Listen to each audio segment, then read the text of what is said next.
You didn't want heaven without us. So Jesus, you brought heaven down. My sin was great, your love was greater. What could separate us now? What a wonderful name it is. What a wonderful name it is. The name of Jesus Christ, my King. What a wonderful name it is. Nothing compares to this. What a wonderful name it is. The name of Jesus. What a wonderful name it is. The name of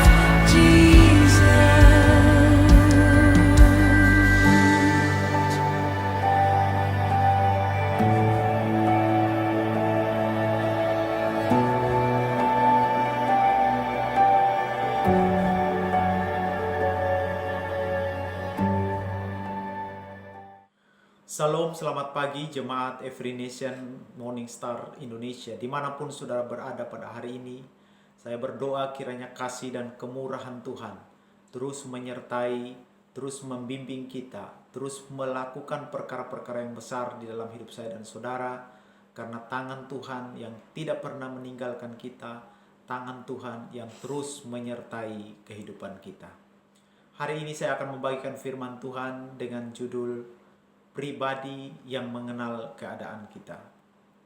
Tentu kita seringkali mendengar satu istilah, sebut saja nama saya, atau sebut saja nama si A, pasti dia mengenalnya.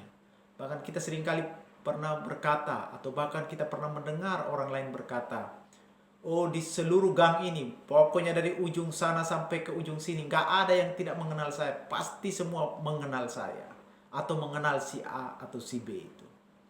Istilah ini mungkin diberikan atau disebutkan karena mungkin orang itu atau kita memiliki jasa atau prestasi yang kita berikan, yang kita buat untuk kampung itu atau untuk orang tersebut atau untuk keadaan tertentu sehingga kita menjadi terkenal dan tersohor di tempat tersebut.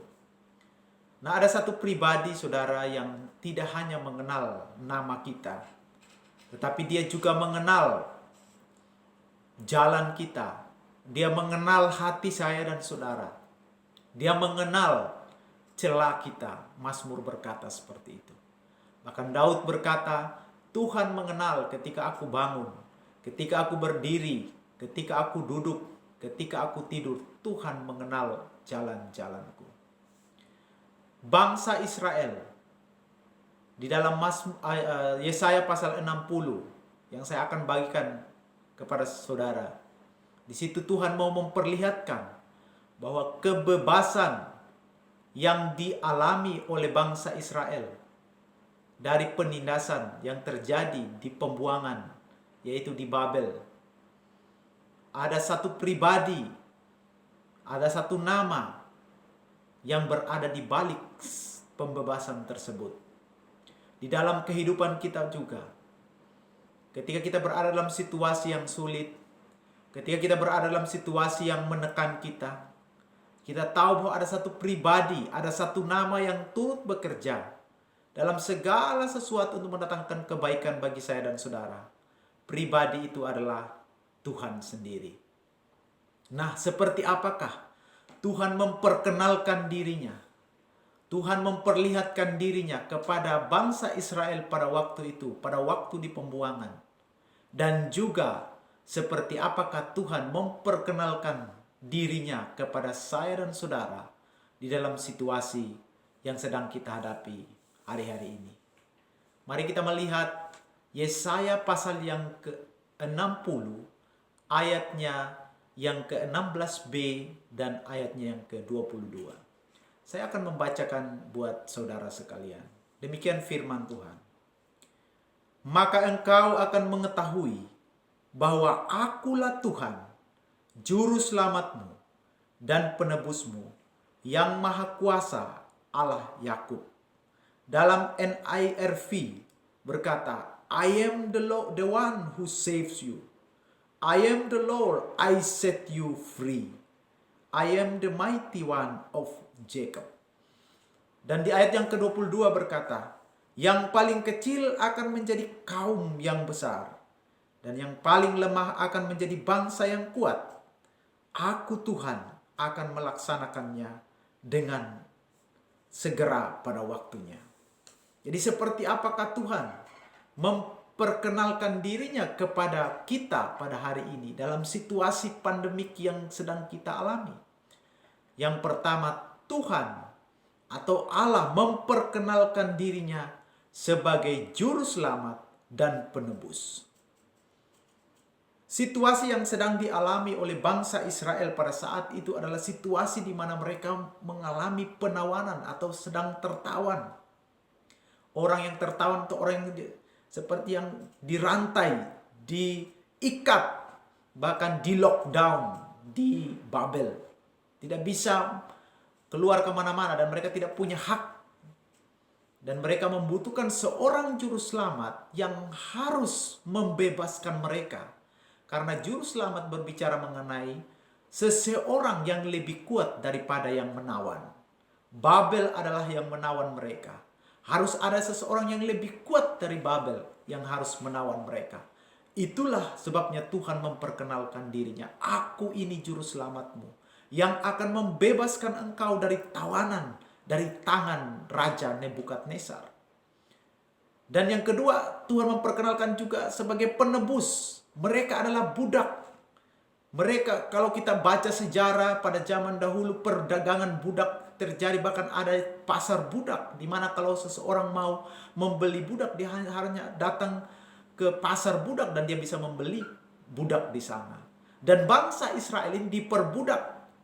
Mereka beberapa tahun yang silam sebelumnya mereka diperbudak di Mesir, sekarang diperbudak lagi di Babel.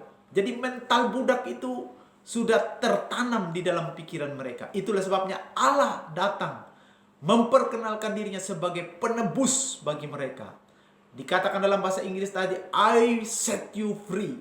Tuhan membuat mereka bebas. Tuhan membawa mereka kembali dari perbudakan ke bangsa atau ke Yerusalem sebagai tempat di mana mereka membangun, menemukan identitas mereka, menemukan diri mereka sebagai bangsa pilihan Allah. Bapak Ibu yang dikasihi Tuhan, bagaimana dengan situasi yang sedang kita alami hari-hari ini? Kita juga seperti berada dalam tawanan, seperti berada, bahkan istilah lockdown yang terpakai juga saat ini. Kita sedang di lockdown. Ekonomi yang semakin hancur. Bahkan mungkin banyak dari kita yang sudah tidak bekerja. Dan itu seperti kita tertawan dan kita memerlukan seorang juru selamat. Bahkan kalau kita dengar di dunia sekarang sedang gencar-gencar bagaimana mengatasi virus ini. Bagaimana mengatasi situasi ini. Secara manusia kita sudah putus asa. Tetapi Tuhan dalam situasi ini datang memperkenalkan dirinya sebagai juru selamat. I set you free, kata firman Tuhan. Tuhan datang memperkenalkan diri sebagai penebus. Menebus engkau artinya orang yang menebus itu membayar harganya. Membayar sesuatu untuk menarik keluar seorang budak dari pasar perbudakan. Itulah yang dilakukan oleh Yesus kepada setiap kita ketika kita terjerumus atau berada di dalam dosa. Saya ingat bagaimana Tuhan memperkenalkan diri sebagai juru selamat, sebagai penebus, sebagai pemberi jalan keluar. Pada waktu saya kuliah, pada waktu itu di semester terakhir untuk wisuda, saya kekurangan uang 1.500.000 dan saya tidak tahu mau minta kemana lagi. Saya hanya cuma berdoa kepada Tuhan. Sudah berminggu, tinggal 2 hari lagi, waktu sudah final, tetapi tiba-tiba saya mendapat kabar bahwa uang 1.500.000 itu sudah ada yang membayarnya. Saya tidak tahu sampai sekarang siapa yang membayarnya. Tetapi itulah ketika kita percaya dan berharap kepada Tuhan, hal yang mustahil bagi manusia Tetapi bagi Allah tidak ada yang mustahil. Dia adalah juru selamat. Dia adalah penebus yang membebaskan bangsa Israel dari tawanan bangsa Babel pada waktu itu. Dan dia menebus mereka, membawa mereka kembali ke Yerusalem. Dia memperkenalkan dirinya sebagai Tuhan, sebagai juru selamat, sebagai penebus bagi mereka. Dalam situasi yang kita sedang alami hari ini, percayalah bahwa kita punya juru selamat yang berkata kepada saya dan saudara, dimanapun saudara berada, I set you free. Aku membawa kebebasan kepadamu. Aku membawa pemulihan kepadamu. Aku membawa suatu rancangan yang sudah kurancangkan sebelumnya. Itulah janji Tuhan di dalam hidup saya dan saudara. Dan benar janjinya itu digenapi kepada bangsa Israel. Meskipun mereka terbuang di negeri Babel, Tuhan datang membebaskan, memulihkan mereka. Nah, seperti apakah Tuhan memperkenalkan dirinya di dalam Yesaya 60 ini kepada bangsa Israel pada waktu itu? Hal yang kedua adalah Allah memperkenalkan dirinya sebagai Tuhan.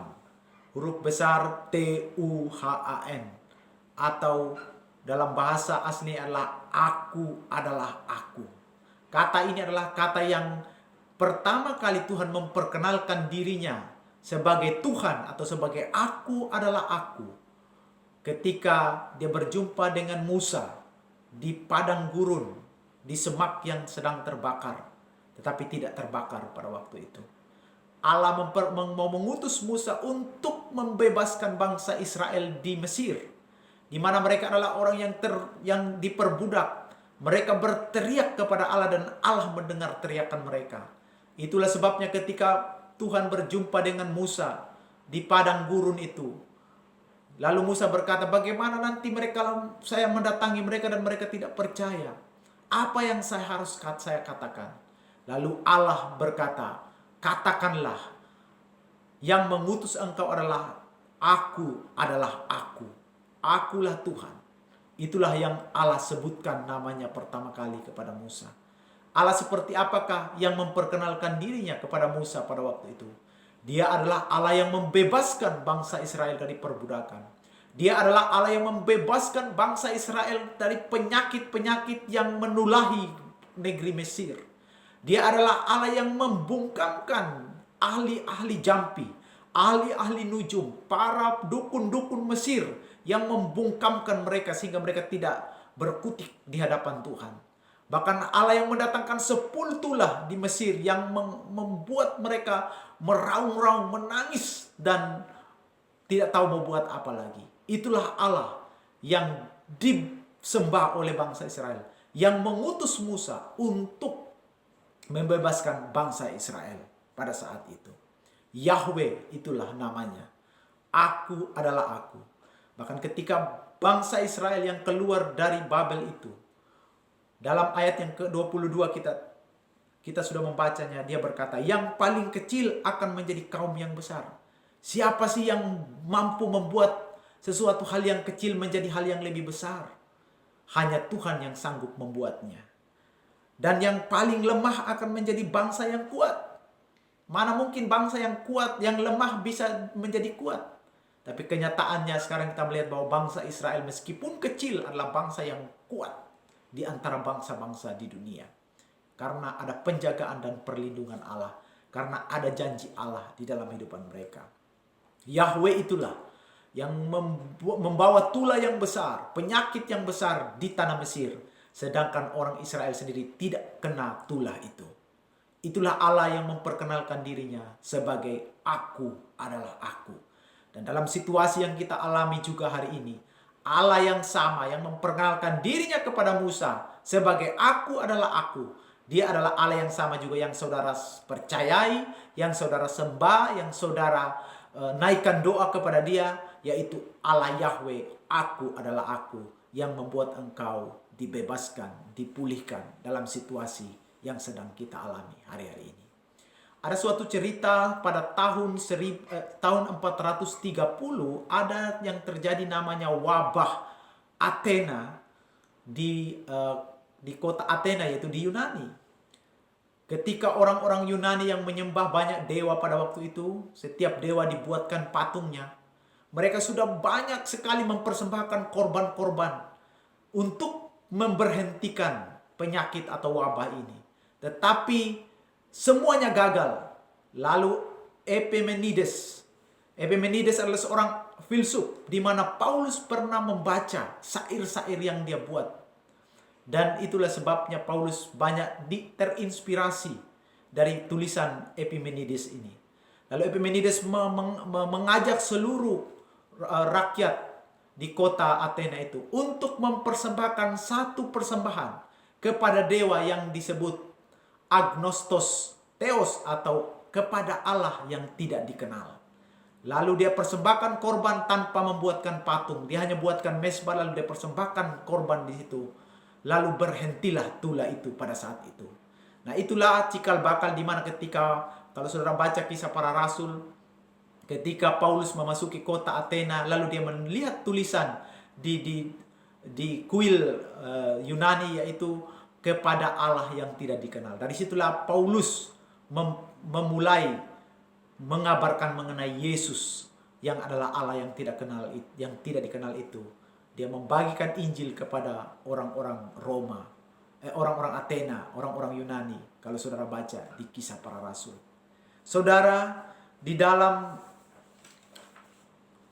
Yohanes pasal 10 ayat yang ke-27, saya akan bacakan di situ. Dikatakan Yesus berkata kepada setiap kita, domba-dombaku mendengarkan suaraku, dan aku mengenal mereka, dan mereka mengikuti aku. Saudara dan saya, ketika memutuskan untuk percaya kepada Kristus Yesus, kita ini adalah domba-dombanya. Dan domba-domba di mana Tuhan mengenal jalan kita, mengenal nama kita, mengenal situasi dan keadaan yang sedang kita alami. Tidak seperti Epimenides tadi yang hanya mempersembahkan korban kepada Allah yang tidak dia kenal. Tetapi kita punya Yesus yang mengenal, bahkan sebelum kita lahir, sebelum kita ada di dalam kandungan ibu kita, Tuhan sudah mengenal kita. Tuhan sudah tahu nama kita. Kalau Tuhan dapat membebaskan bangsa Israel dari perbudakan Mesir, melewatkan mereka dari segala wabah penyakit, Allah yang sama, yang mengenal saudara dan saya sebagai domba-dombanya, berkata, aku mengenal engkau, aku mengenal situasimu, aku tahu engkau apa yang engkau hadapi pada hari ini. Itulah sebabnya aku mendatangi engkau dan berkata, I set you free. Tuhan yang membebaskan kita dari situasi yang sulit ini. Yesus Kristus telah mati bagi saya dan saudara di atas kayu salib. Dan dia mengenal situasimu hari ini. Dia mengenal namamu, dia mengenal masa depanmu, dia tahu semuanya apa yang sedang kita alami. Dan biarlah firman Tuhan ini menguatkan kita untuk tetap percaya, untuk tetap berjalan dengan iman, bahwa Tuhan adalah gembala kita, di mana kita sebagai domba-dombanya, dan dia mengenal nama saya dan saudara, mengenal kita satu persatu dimanapun saudara berada pada hari ini. Tuhan memberkati. Mari kita berdoa. Tuhan, kami bersyukur pada hari ini bahwa Engkau Allah pribadi yang mengenal situasi dan keadaan kami. Bahwa Engkau Yesus berkata, domba-dombaku mendengar suaraku dan aku mengenal mereka. Tuhan, Engkau tahu situasi kami, situasi di COVID ini Tuhan. Engkau mengetahui perekonomian kami, Engkau mengetahui keuangan kami, bahkan kesehatan kami, Engkau mengetahui semuanya. Karena itu Tuhan, kami berharap kepada Engkau, kami terus percaya kepada Engkau, berjalan di dalam Engkau Tuhan. Biarlah setiap jemaat dimanapun mereka berada pada hari ini, mereka tetap percaya, tetap berharap kepada Engkau, karena Engkau adalah Yahweh, aku adalah aku, Tuhan Juru Selamat dan Penebus kami, yang membebaskan kami dari setiap situasi dan keadaan yang sedang kami alami. Terima kasih Tuhan, kami bersyukur pada hari ini, dalam nama Yesus kami berdoa. Amin. Rejoice!